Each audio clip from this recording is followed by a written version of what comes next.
We had walked in between the two tall mountains through the Torongla Pass, trudged across gravel, and reached Muktinath. The path was so fogged out in places that I remember whistling as loud and long as I could thrice. An answer whistle would come, and relieved, I went forward.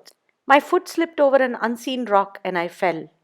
Aravind had walked a ways ahead. Luckily, there was no sprain, strain, or even a pain. My throat was throbbing as the thyroid was acting up due to the altitude. I wasn't metabolizing enough and I started getting exhausted. So I decided to do something about it. I started to chant. This whole adventure was intensely transformational. As I walked on, I would find my husband standing, head bent, resting his hands on his pole, waiting for me to show up. Once he caught sight of me safe and sound, he would move forward. I remember the tea shop. The mud floor was pockmarked with drip dents. We had tried to hang our clothes to dry for a little while, but then the rain never let up. Before it came down again, we walked towards the glow that was Muktinath.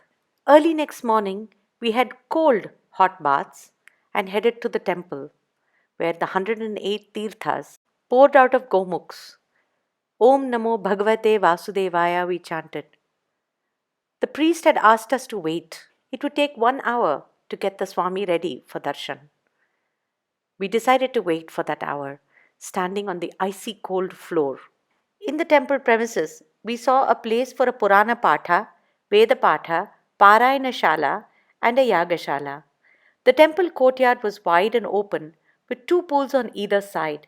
As we did a pradakshina around the temple, we saw the stream that fed the 108 gomukhs. We chanted reverently, did prokshanam and achamanam, imbibing the sacred water to cleanse ourselves from inside too. We told our crew the story of Narada and Dhruva and how Dhruva had learnt Om Namo Bhagavate Vasudevaya. I had been concerned about washing my hair before coming to the temple, but by the time we were done with the 108 prokshanams, my head was completely drenched.